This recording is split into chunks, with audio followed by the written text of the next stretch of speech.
Hi, first graders. Miss Jacobson here. Thanks for tuning in. I'm going to continue in the My Weird School book series in book 12. We're on Miss Todd Is Odd, and we are on chapter 6. We left off. Remember, AJ just got in trouble and he got sent to Principal Klutz's office. So let's see what happens. Starts with good news. So let's see. Mr. Klutz's office is really cool. He has a snowboarding poster on the wall and a punching bag in the corner with a face painted on it. I wasn't too worried. The last time I got sent to the principal's office for being bad, Mr. Klutz gave me a candy bar. It was the greatest day of my life. When I opened the door, Mr. Klutz wasn't sitting at his desk like a normal principal. Take a look at what he was doing. He was hanging upside down from a bar attached to the ceiling. He had on boots that were attached to the bar. He says that when the blood rushes to his head, it helps him think. Mr. Klutz is nuts. Come in, AJ, he said as he pulled himself out of the boots and fell into his chair. I'm sorry I punched Neil, the nude kid, I said. I won't do it again. I understand, AJ, Mr. Klutz said. I was a boy once. Just once? I asked. I'm a boy all the time. Mr. Klutz laughed, even though I didn't say anything funny. AJ, I have some good news for you, Mr. Klutz said. You're going to give me a candy bar, I guess? Oh, better than that, Mr. Klutz said. I'm happy to inform you that you have been selected for the Gifted and Talented program. It says Gifted and Talented at the top. Remember that test the whole school took a few weeks ago, he said? Well, you scored very high. We think you are gifted and talented. Congratulations, AJ. Gifted and talented? I don't want to be gifted and talented. Dorks and dweebs like Andrea are gifted and talented, not cool kids like me. I just want to be normal. I just wanted a candy bar. There must have been a mistake, I said. Can I take the test again? I'm sure I'll do a lot worse. Mr. Klutz laughed again, even though I didn't say anything funny. I'm sure you're anxious to get back to class and tell everyone the good news, he said. No, I wasn't. If the kids in class found out I was gifted and talented, they'd think I was a dork like Andrea. What could I do? As I walked down the hall back to class, I thought of my options. 1. I could change my name and wear a fake nose and glasses so nobody would know who I was. 2. I could keep a paper bag over my head for the rest of my life. 3. I could go live with penguins in Antarctica. Penguins are cool. 4. I could just keep my mouth shut and hope that nobody ever found out I was gifted and talented. What did Mr. Klutz do to you? Michael said as I got back to class. Did he kick you out of school? No way was I going to tell Michael I was gifted and talented. He tortured me, I told Michael. He put me in a machine that spun me around until I threw up. Then he made me shine his head with a rag. Then he made me eat smelly cheese. Then he made me listen to some of his old music from the 1980s. It was horrible. I thought I was going to die. Cool, said Ryan. Chapter 7. Circle of Friends. I love math, Miss Todd said after recess, smiling her smiley face and clapping her hands and running around the class for no reason. Where does she get all of that energy? I love math too, said Andrea. Here's a picture.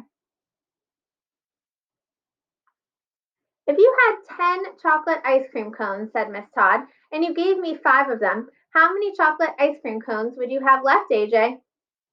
Think about that one for a second, first graders, because I think you can figure out the answer. None, I said, because I would throw them all in the garbage. I like mint chip ice cream. So silly. Miss Todd wrote something on her piece of paper. Then she made us do addition and subtraction for about 1,100,000 hours. The worst part was she made me be study buddies with Andrea. It was horrible. Isn't math fun, AJ? Asked Andrea. Oh, yes, I said, and so is being attacked by an angry gorilla. Miss Todd is just like Andrea. She loves school, she loves reading, she loves math, she loves everything. Miss Todd and Andrea are like 2 peas in an iPod. Let's draw pictures, Miss Todd said after math was over. I love drawing pictures. Do you hate anything? I asked Miss Todd. She thought about it for a minute. I hate people who hate, Miss Todd finally said. I hate people who hate people who hate, said Ryan. I hate people who hate people who hate people who hate, said Michael. I hate people who. I never got a chance to finish my sentence because Miss Todd told us to be quiet and start drawing. Andrea drew a picture of her face with a butterfly on her nose. Emily drew a picture of flowers from all different countries holding hands with each other. What a dumbhead! Flowers don't even have hands. I drew a picture of some alien spaceships attacking a school with laser beams. Then I drew this cool action figure named Striker Smith flying in on a jet plane and shooting the aliens until they were all dead. It was awesome. That's quite violent, AJ, Miss Todd said when she walked around the class looking at our pictures. Then she wrote something down on that dumb piece of paper of hers. What was her problem? Every time I said anything, she wrote something down on that dumb piece of paper. I couldn't take it anymore. What are you writing on that piece of paper? I asked. Oh, you'll find out, Miss Todd said. After we finished our pictures, Miss Todd said that the rain had stopped so we could go out to the playground to burn off some energy. Can we play tag? I asked. Please, please, please. Tag can be a very violent game, Miss Todd said. Let's play Circle of Friends instead. What's that? It's a lot like tag, Miss Todd explained. It says that when you tag people, they don't become it. They become your new friends. The object of the game is to see how many friends you can make. If you asked me, that sounded like the dumbest game in the history of the world. Emily got to go first. She tagged Andrea. Now Andrea was in her circle of friends. Andrea tried to tag me, but I played Pee Wee football, so I knew how to get away from her. Nana boo boo on her. The only problem was that Ryan and Michael played Pee Wee football. They thought it would be funny to sneak up from behind and tackle me. So that's what they did. Here's the picture. When I was on the ground, Andrea ran over and tagged me. Ooh, Ryan said, AJ is in Andrea's circle of friends. They must be in love. When are you going to get married? Asked Michael. I wanted to punch them, but I didn't want Miss Todd to write anything down on that dumb piece of paper. See, said Miss Todd, you can have fun without being competitive. We played that dumb circle of friends game for about 1,100,000 hours. It was horrible. I thought I was going to die. Luckily, Emily fell down and started crying, as always, so we had to stop playing. Miss Todd let us go back inside. We still had some time left before the dismissal bell was going to ring. Let's play musical chairs, I suggested. Musical chairs is awesome. Everybody walks around a bunch of chairs, and when the music stops, you fight over the chairs. It's a cool game because you get to knock other kids on their butts. Musical chairs is very competitive, Miss Todd said. Whenever there is a winner, there has to be a loser, and that's sad. Competition causes bad feelings. Can she possibly be any more boring? I have an idea, I said. Let's have a contest to see who can be the least competitive. The winning team could get a trophy or something that says they were less competitive than anyone else. I don't think you quite understand the idea of not competing, said Miss Todd. Then she wrote something down on that dumb piece of paper again. I was afraid that Miss Todd was going to come up with some other weird non-violent game for us to play. But finally, the bell rang, and we were allowed to get out of jail. We were allowed to go home. I think that was the worst day of my life. The only good thing about it was that my head didn't explode. Chapter 8. Getting the goods on Miss Todd. Here we go. I couldn't wait to get to school the next day. Yes, you heard that right. I wanted to go to school for the first time in the history of the world. That was because weird Miss Todd would be gone and good old Miss Daisy would be back. Mom said I could ride my bike to school so I wouldn't have to wait for the bus. Mrs. Cormel, the bus driver, who we know from the previous story, right, gets lost all the time. She is not normal. It was Flag Day, so we all wore red, white, and blue to school. There were flags of all different countries all over the place. When I walked in the class, Miss Daisy wasn't there yet, but Andrea was sitting there with this pruny, mean face on and her arms folded in front of her like an X. What's eating you? I asked. Did somebody steal your dictionary? You know why I'm mad, AJ, she said. No, I don't. Yes, you do. We went back and forth like that for a while until Andrea finally said why she was mad. I found out you're gifted and talented. It's not fair. Who told you? I asked. My mother, Andrea said.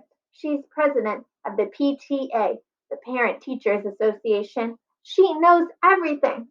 Well, I'm not telling anyone, I whispered. I don't want the guys to know I'm gifted and talented. I'm not telling anyone either, Andrea said. I want to be the only one who's in the gifted and talented program from our class. Agreed, I said. It will be our secret. The only problem was that Ryan was hiding under his desk, listening to us the whole time.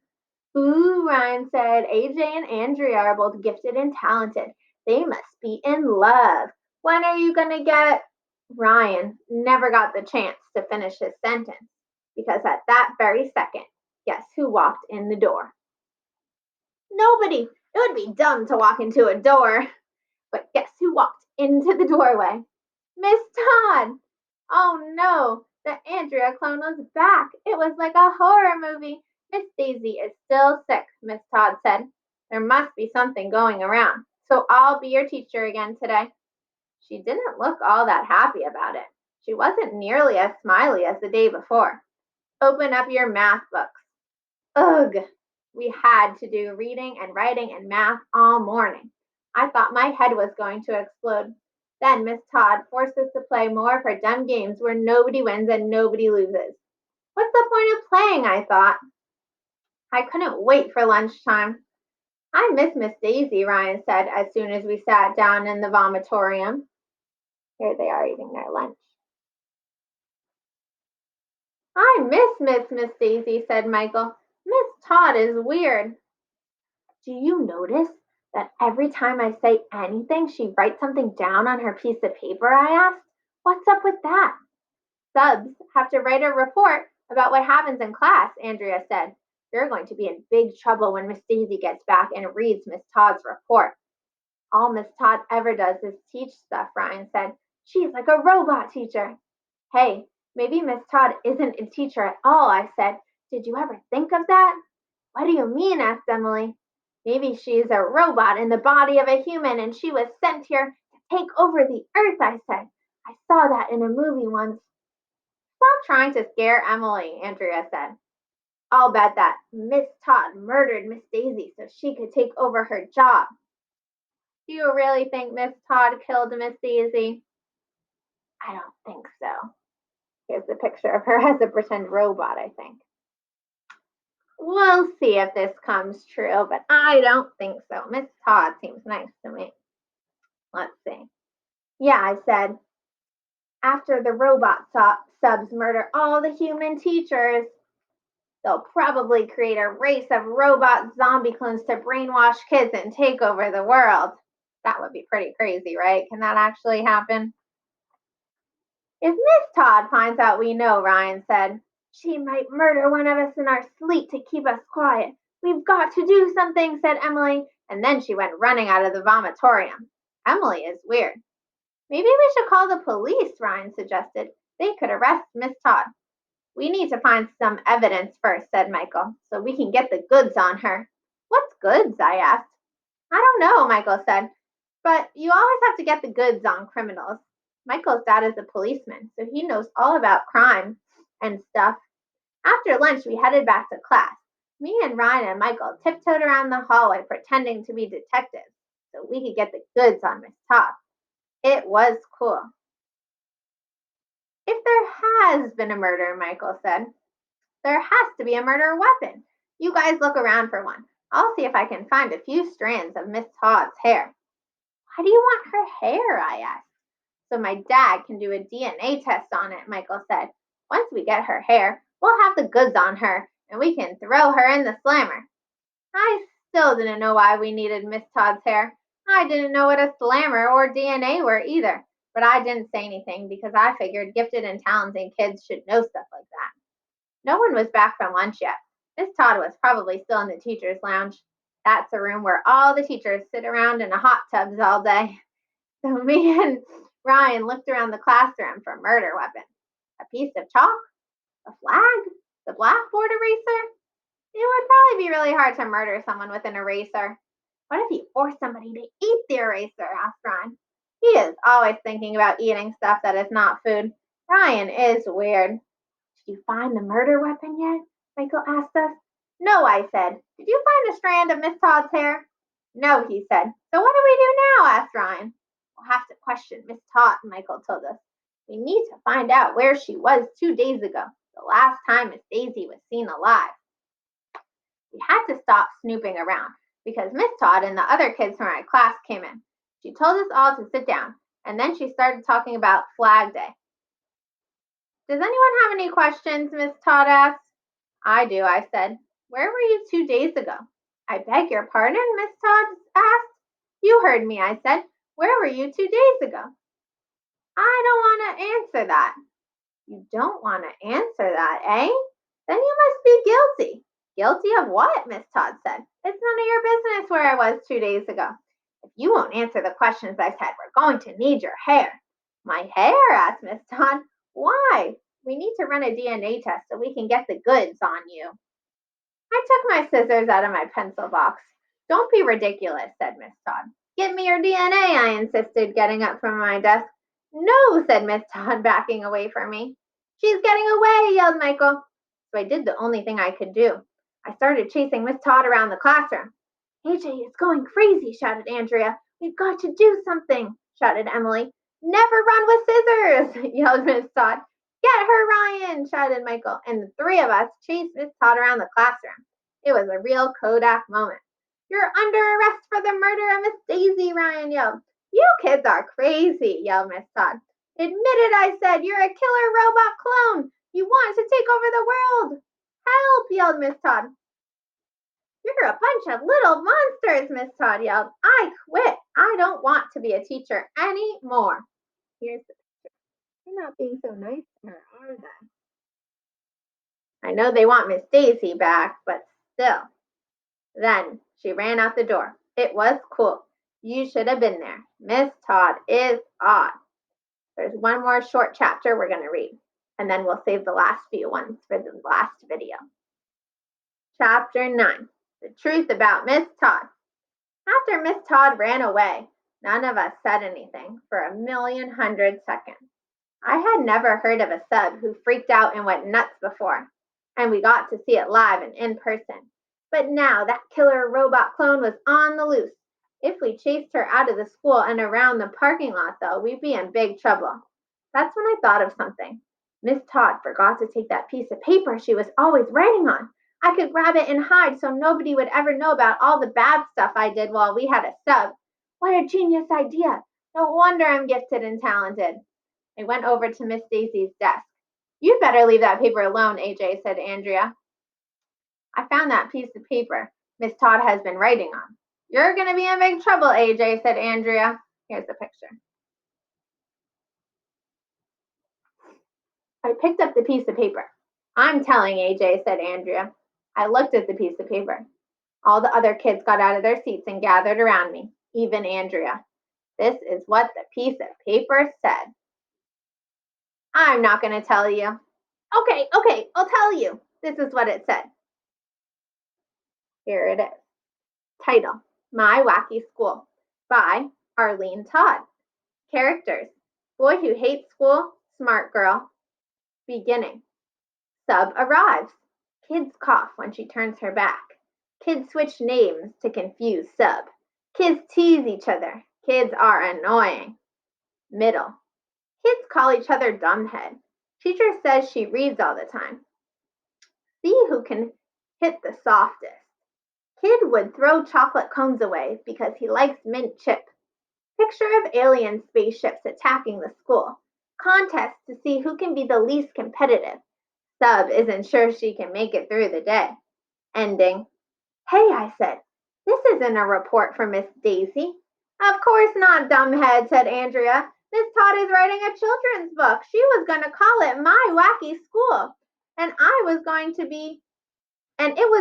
be about our class. We could have been famous. You messed it up, AJ. Now, thanks to you, everything is ruined. So is your face, I said.